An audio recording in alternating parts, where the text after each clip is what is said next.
Di sudut kota yang ramai, di antara deru klakson dan riuh rendah obrolan, hiduplah seorang pemuda bernama Andi. Ia memiliki senyum tulus yang selalu berhasil menularkan kebahagiaan bagi siapa saja yang berada di sekitarnya. Sehari-hari, Andi bekerja sebagai seorang staf marketing di sebuah perusahaan kecil. Gajinya pas-pasan, cukup untuk memenuhi kebutuhan sehari-hari dan menyewa apartemen studio yang sederhana.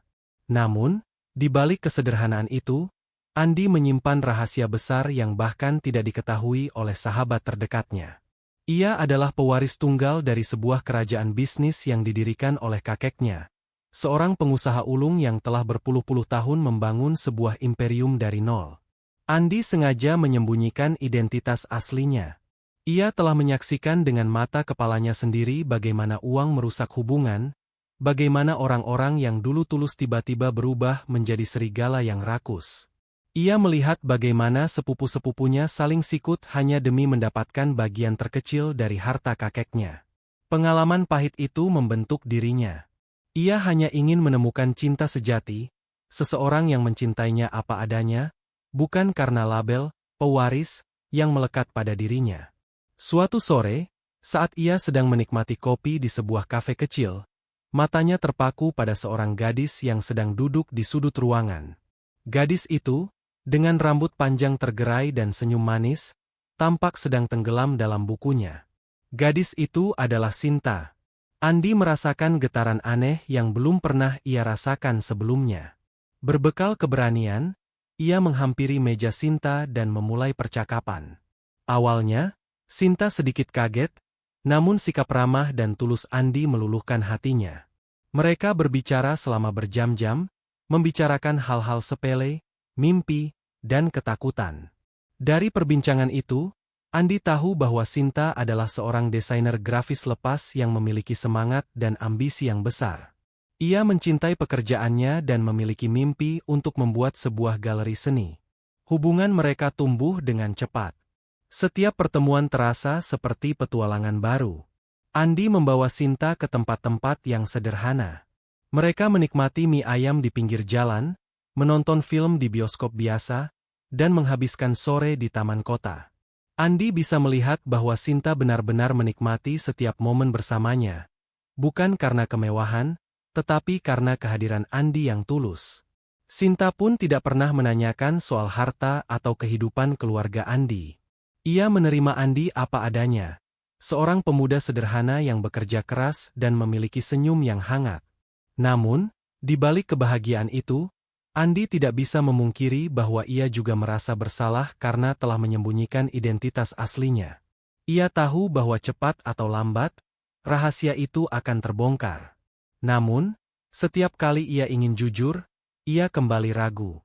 Ia takut Sinta akan berubah, takut ia akan melihat kilatan keserakahan di mata Sinta seperti yang pernah ia lihat pada orang-orang lain.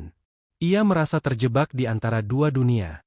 Dunia yang tulus bersama Sinta dan dunia nyata yang penuh dengan intrik dan perebutan kekuasaan. Suatu hari, Sinta mengundang Andi untuk makan malam bersama keluarganya. "Orang tuaku ingin bertemu denganmu," katanya dengan mata berbinar. "Mereka sangat penasaran dengan pria yang sudah mencuri hatiku." Jantung Andi berdebar kencang. Ini adalah momen yang ia tunggu-tunggu, tetapi juga momen yang ia takuti. Ia tahu bahwa ia harus bersiap untuk menghadapi pertanyaan-pertanyaan yang mungkin mengarah pada rahasia terbesarnya. Malam itu, Andi datang dengan pakaian yang rapi, tetapi tetap sederhana.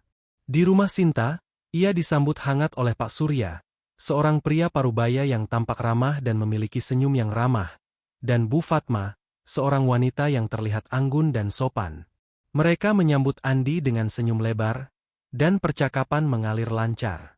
Pak Surya dan Bu Fatma terus-menerus menanyakan tentang pekerjaan Andi, penghasilannya, dan keluarganya. "Nak Andi, kamu kerja di mana?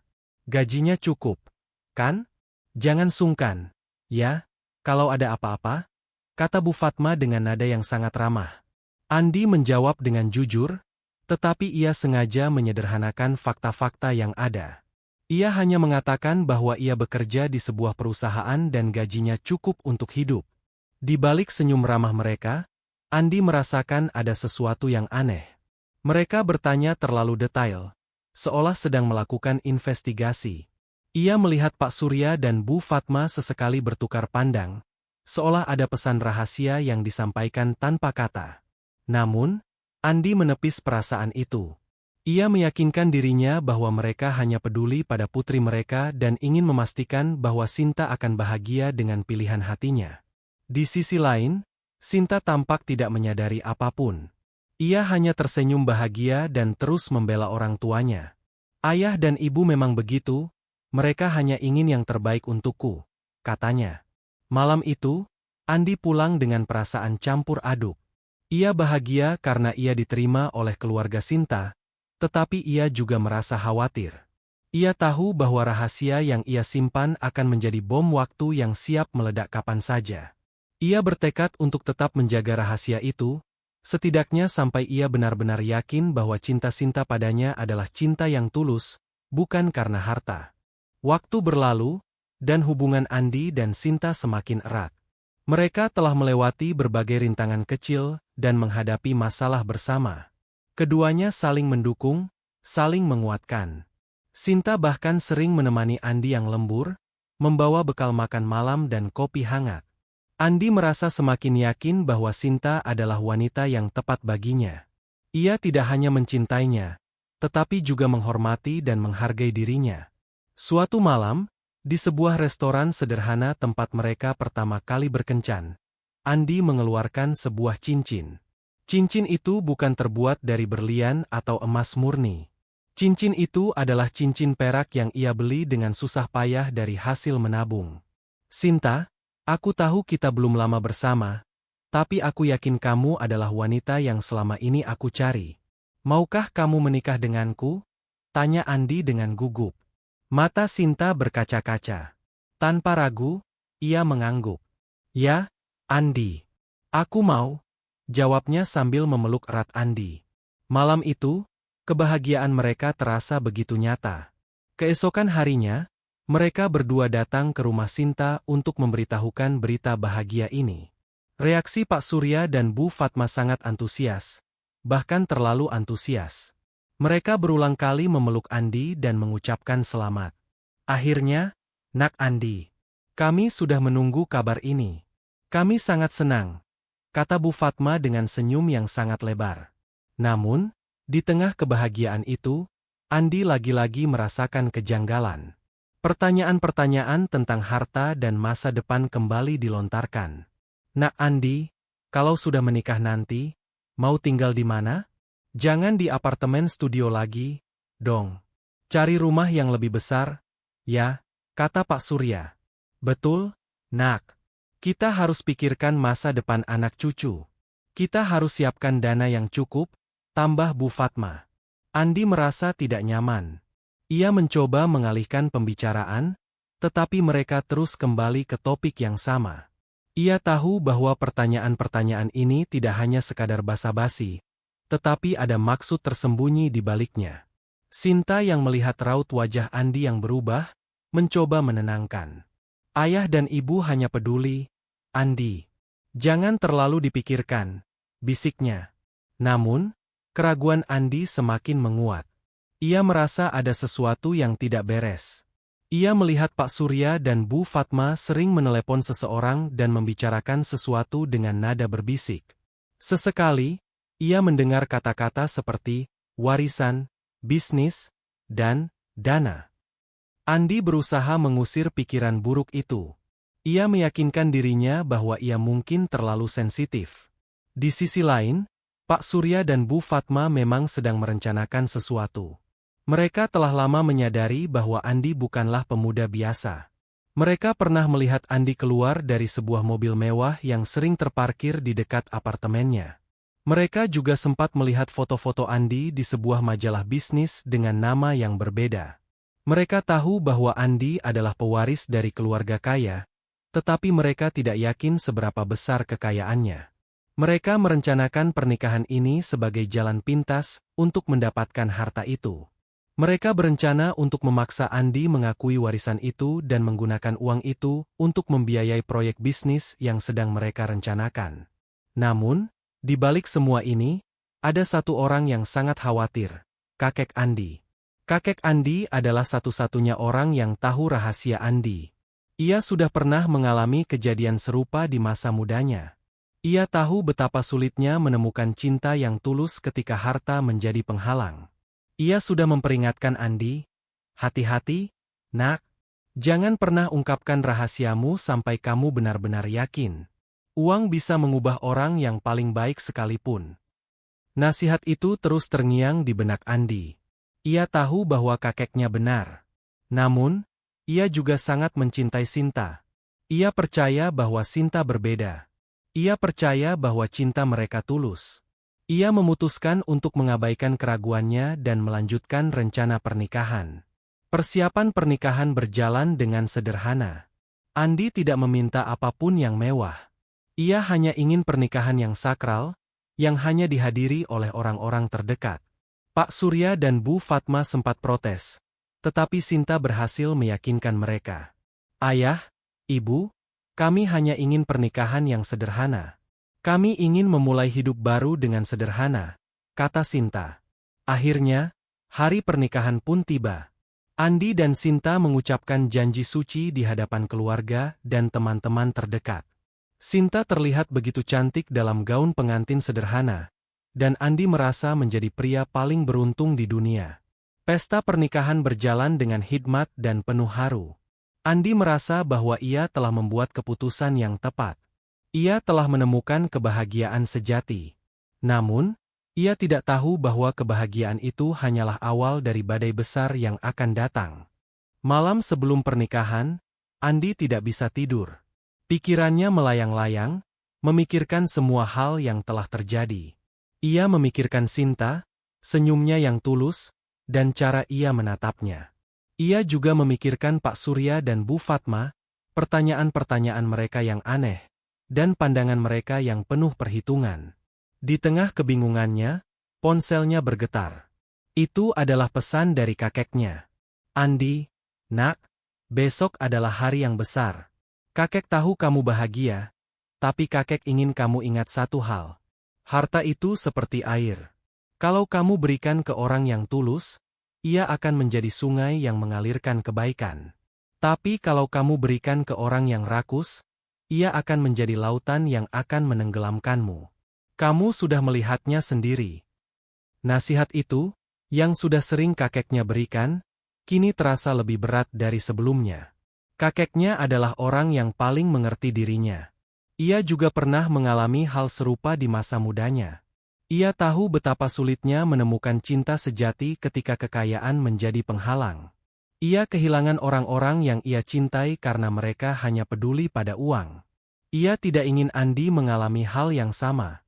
Andi memejamkan mata, mencoba mengusir keraguannya.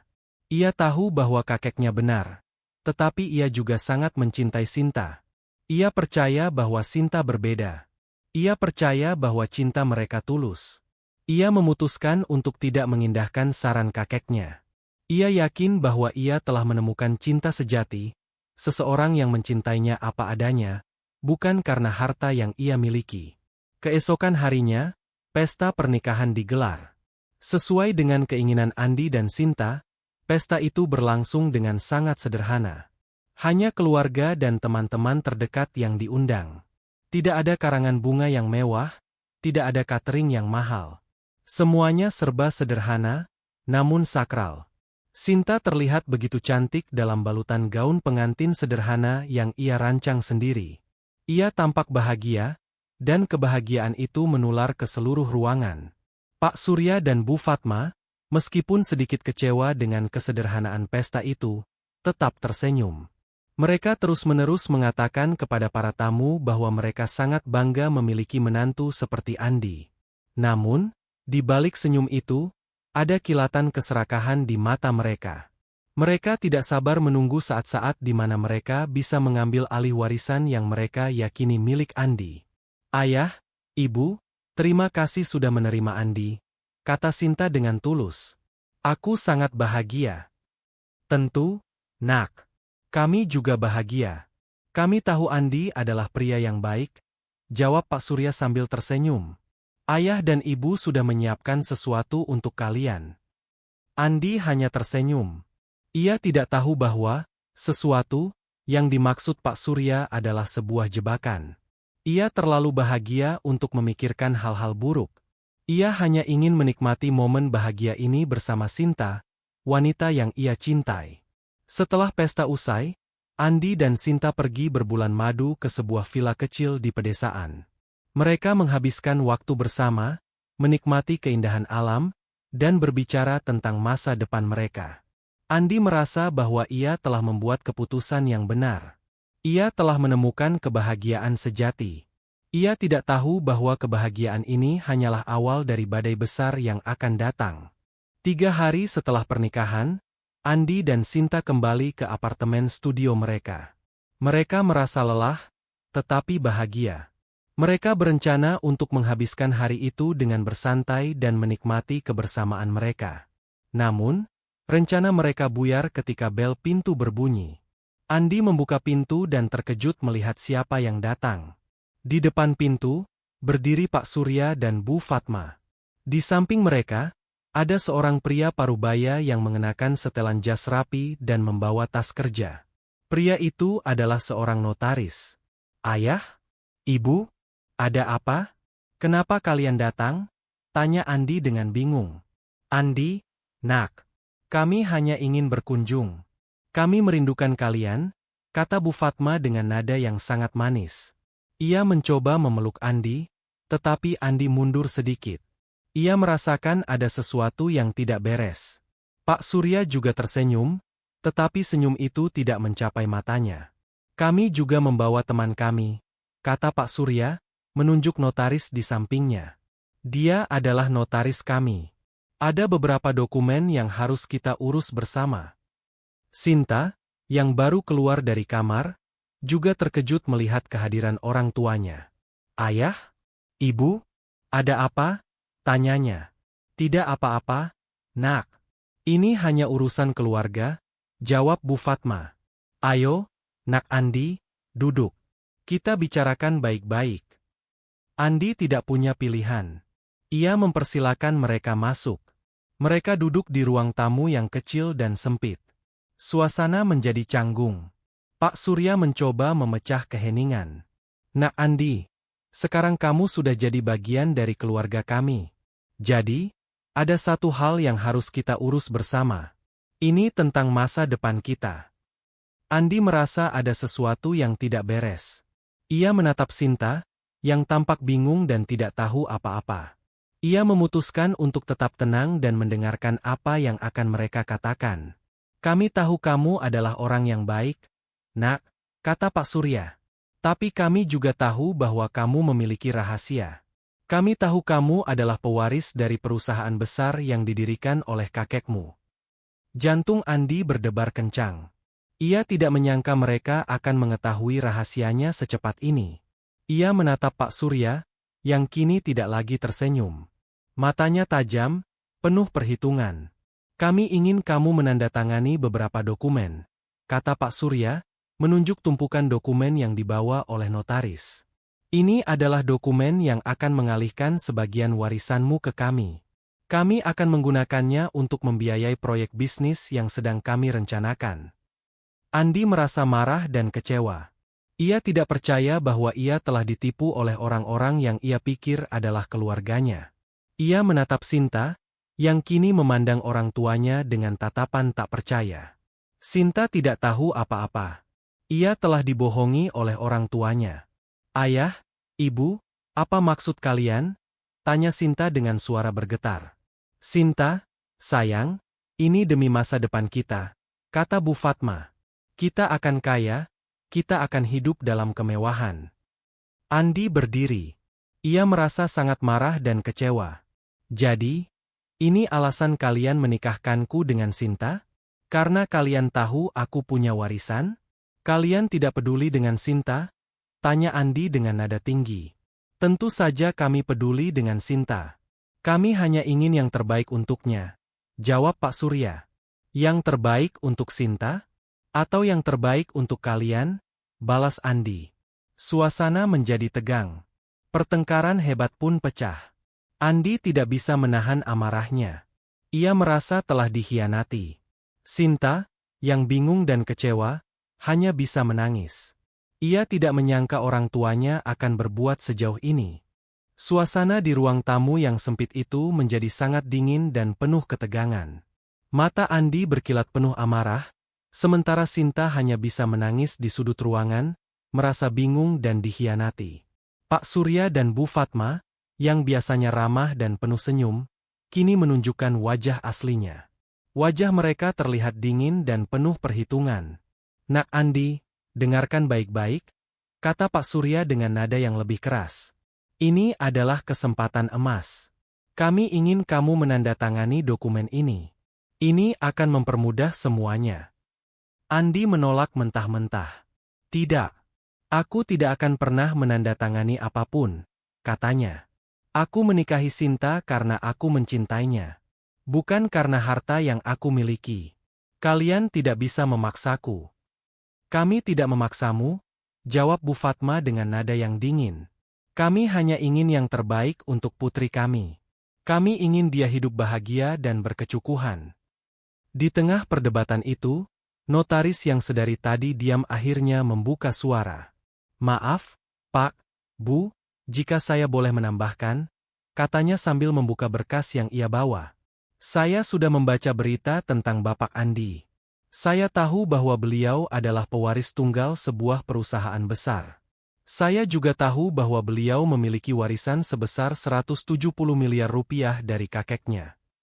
Mendengar jumlah yang begitu besar, Pak Surya dan Bu Fatma tersenyum puas. Sinta yang sedari tadi hanya bisa menangis, kini terkejut mendengar jumlah itu. Ia menatap Andi, matanya penuh pertanyaan. "Andi, benarkah itu? Kenapa kamu tidak pernah memberitahuku?" tanyanya dengan suara bergetar.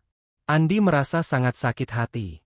Ia menatap Sinta, mata yang dulu selalu penuh cinta kini dipenuhi keraguan.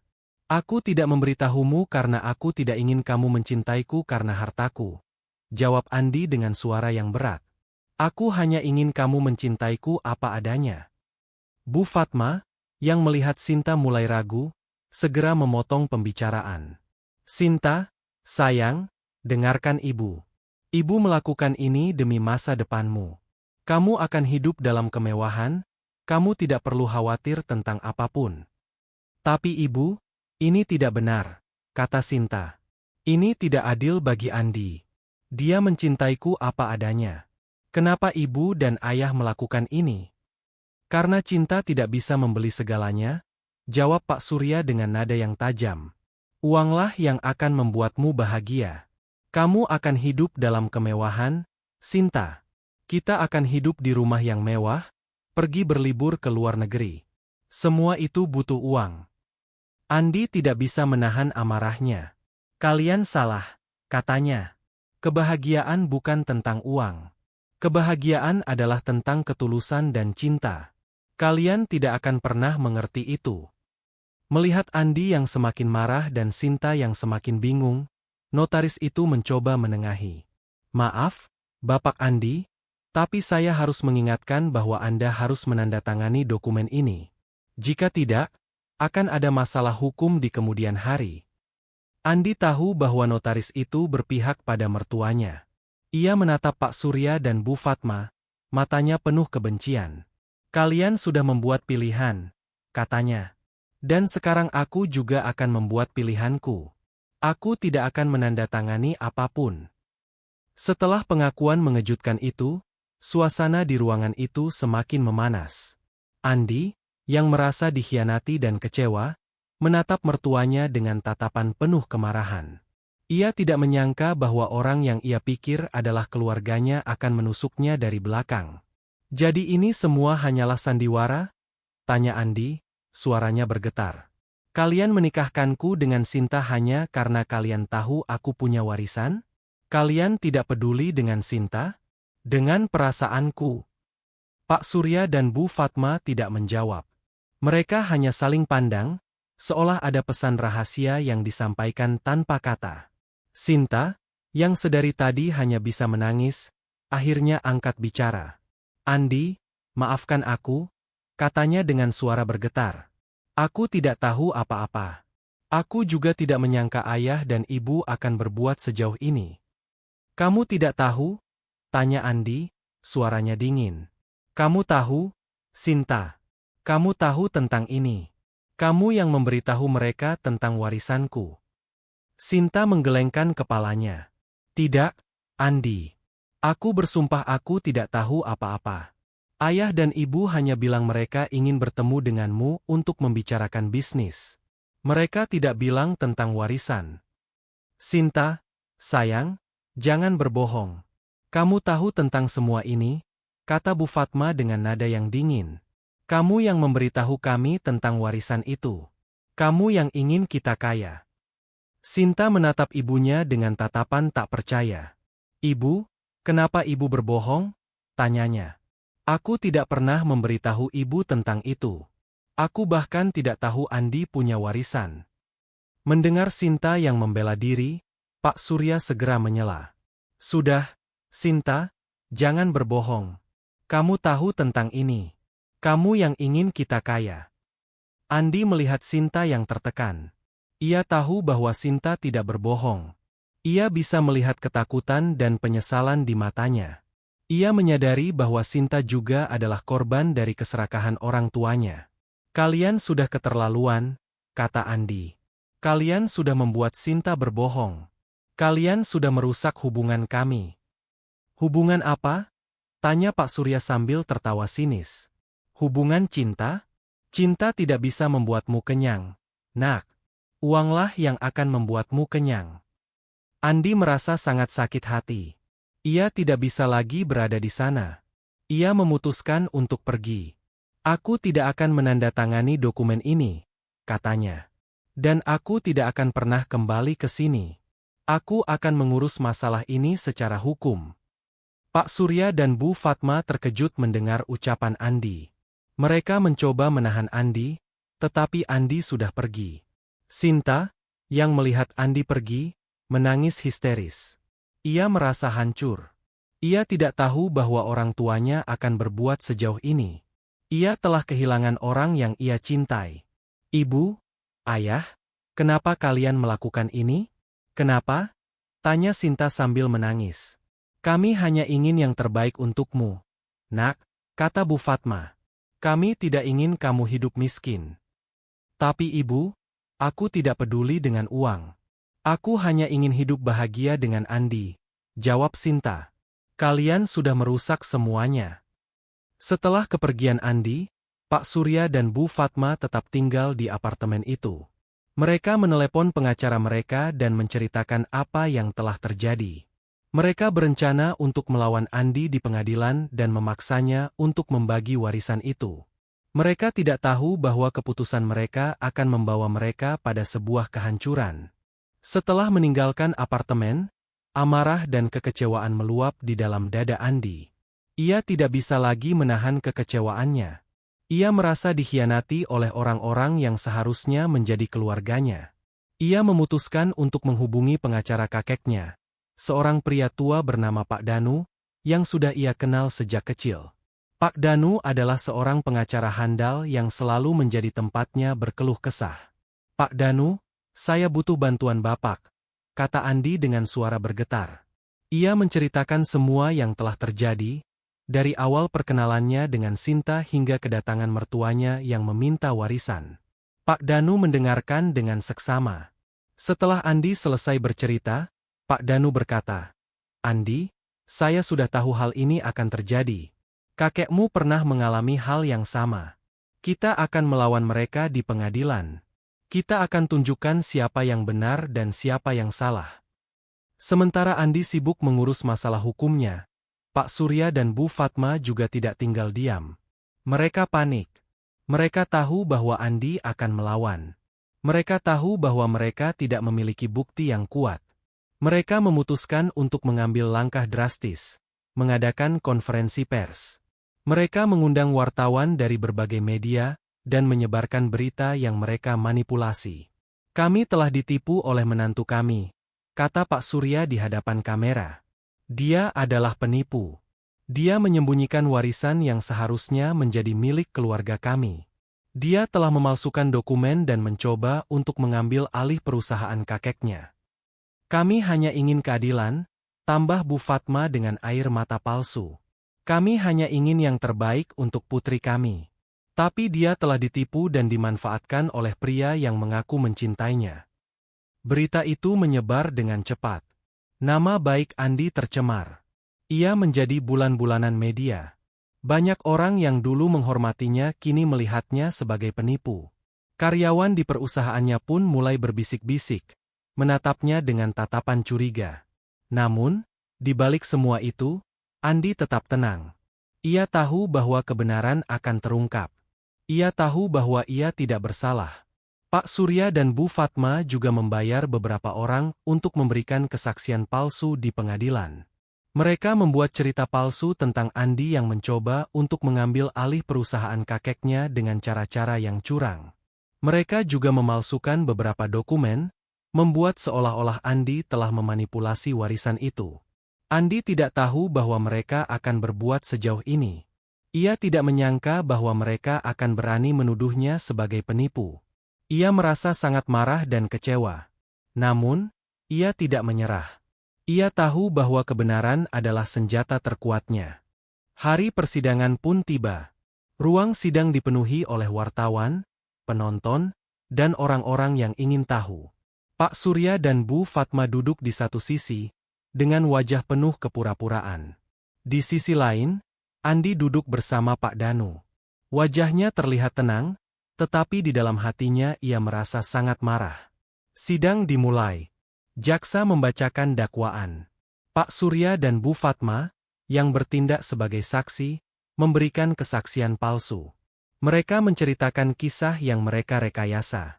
Mereka menuduh Andi memalsukan dokumen, mengambil alih warisan yang seharusnya milik keluarga mereka, dan menyembunyikannya selama ini. Kami memiliki bukti, Yang Mulia, kata Pak Surya sambil menunjukkan dokumen yang dipalsukan. Dokumen ini menunjukkan bahwa Andi telah memanipulasi warisan kakeknya. Jaksa juga menghadirkan beberapa saksi palsu. Seorang pria mengaku sebagai mantan karyawan di perusahaan kakek Andi. Ia mengatakan bahwa ia telah melihat Andi memalsukan dokumen dan menipu orang-orang.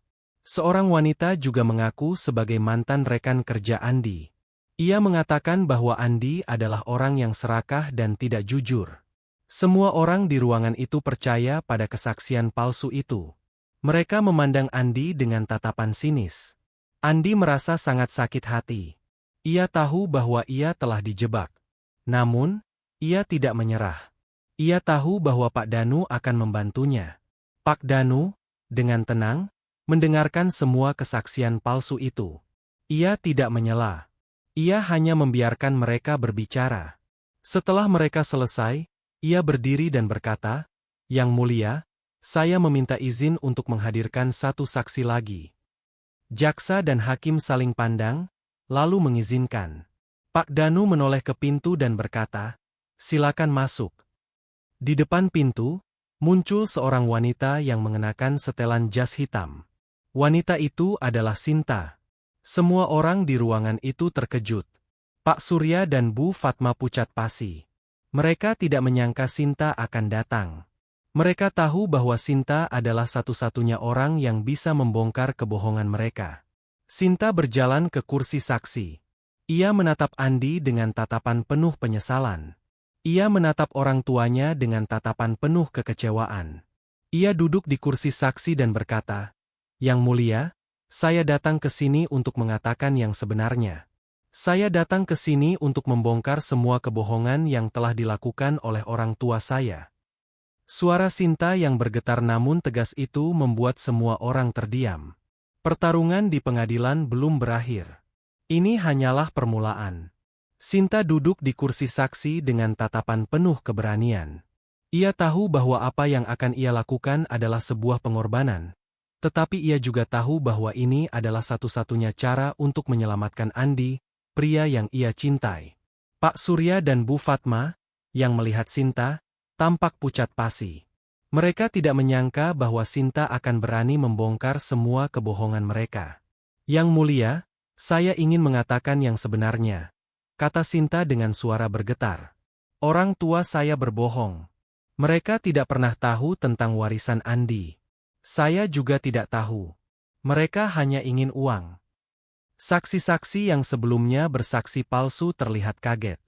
Mereka saling berbisik, tidak menyangka bahwa Sinta akan berani melawan orang tuanya sendiri. Pak Danu, pengacara Andi, mengambil alih. Yang mulia, saya memiliki bukti yang tak terbantahkan. Bukti ini akan menunjukkan bahwa semua tuduhan yang dilontarkan oleh Pak Surya dan Bu Fatma adalah palsu, katanya. Ia mengeluarkan sebuah tablet dan memutar sebuah video. Video itu adalah rekaman CCTV yang dipasang di apartemen Andi. Rekaman itu menunjukkan Pak Surya, Bu Fatma, dan notaris sedang berdebat dengan Andi. Dalam rekaman itu, Pak Surya dan Bu Fatma dengan jelas mengatakan bahwa mereka ingin mengambil alih warisan Andi. Rekaman itu juga menunjukkan Sinta yang terkejut dan menangis, mengatakan bahwa ia tidak tahu apa-apa. Saya juga memiliki bukti rekaman suara, kata Pak Danu. Ia memutar sebuah rekaman.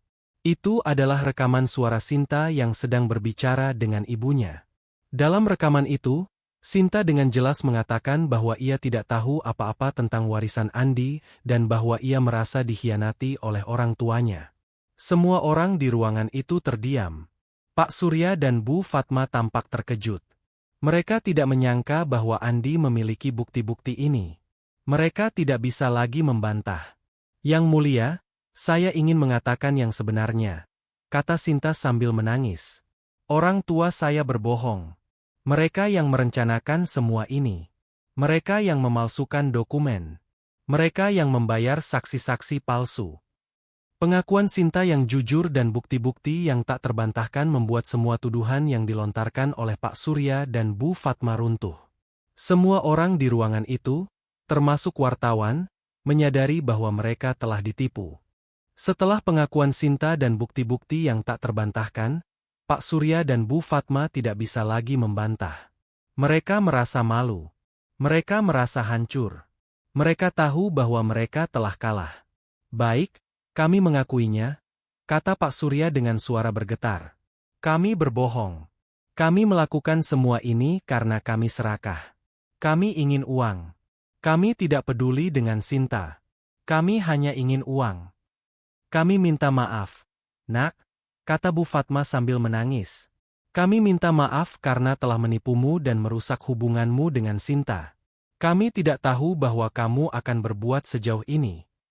Hakim memutuskan untuk menunda persidangan. Pak Surya dan Bu Fatma ditahan. Mereka menghadapi hukuman sesuai dengan perbuatan mereka.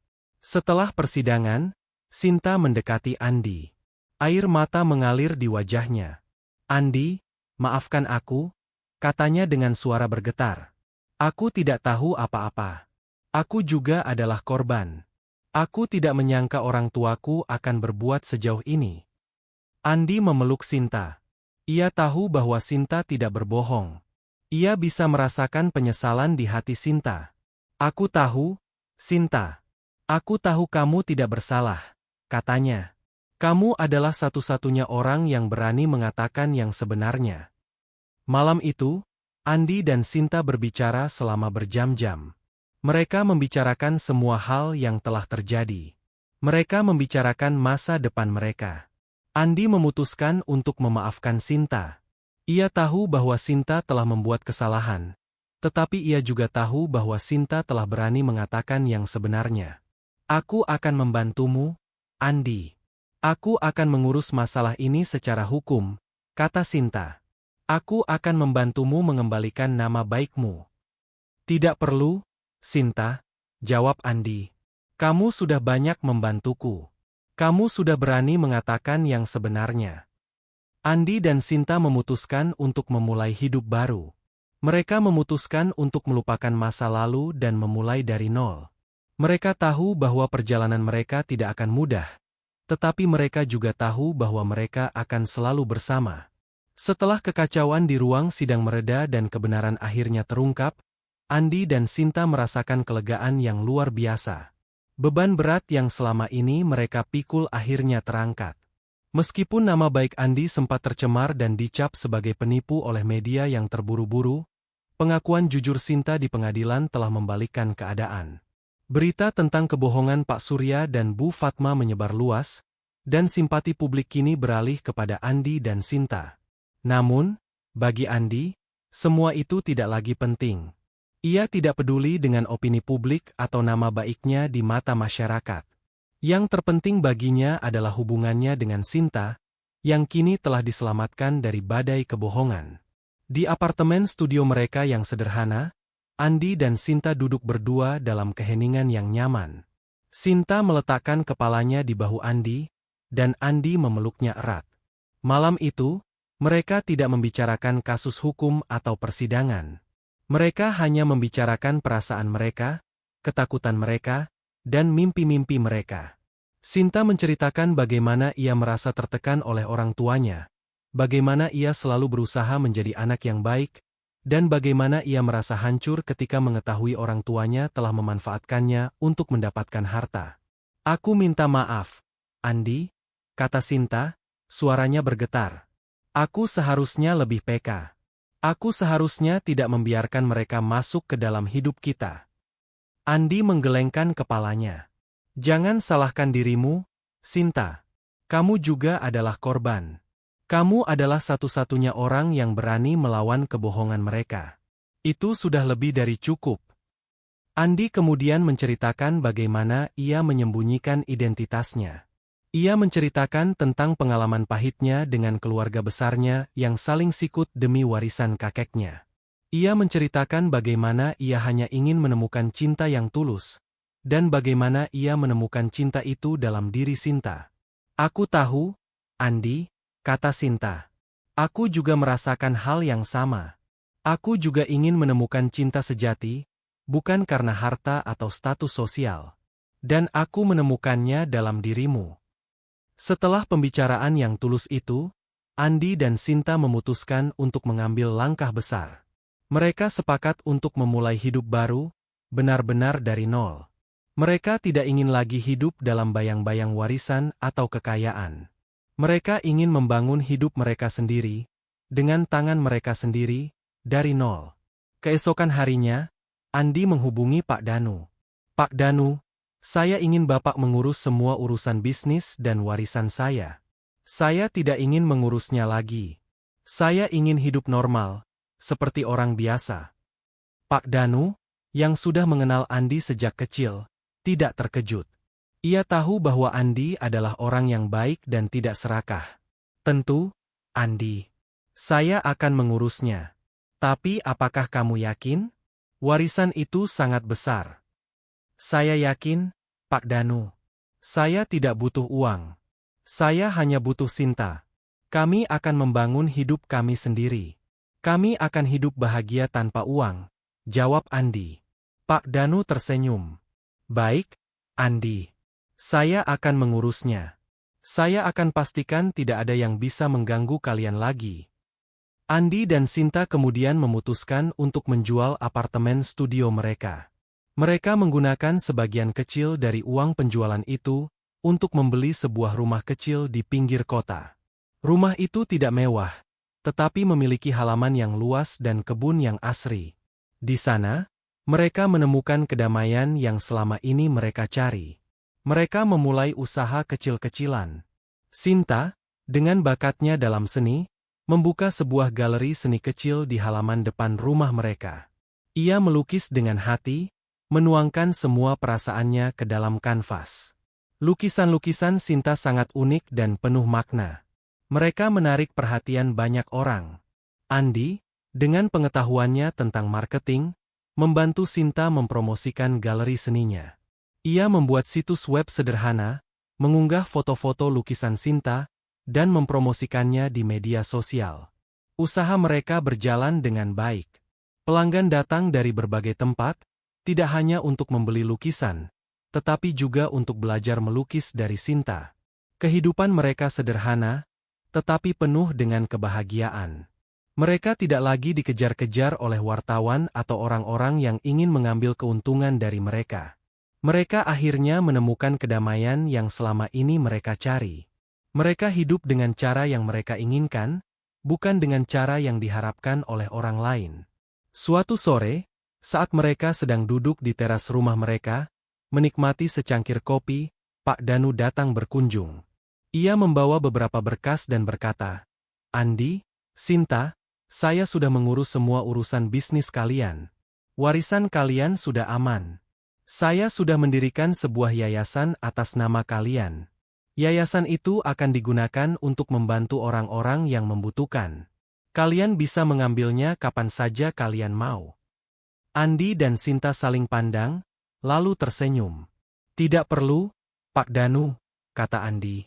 "Kami bahagia dengan hidup kami sekarang. Kami tidak butuh uang. Kami hanya butuh satu sama lain." Pak Danu tersenyum. Ia tahu bahwa Andi telah membuat keputusan yang benar. Ia tahu bahwa Andi telah menemukan kebahagiaan sejati.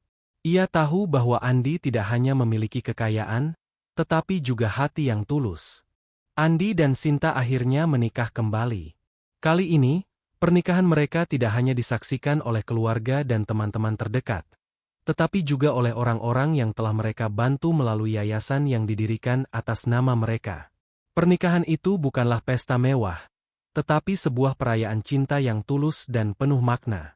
Sinta memakai gaun yang ia buat sendiri dari bahan daur ulang, dan Andi memakai setelan jas sederhana yang ia beli dari toko bekas.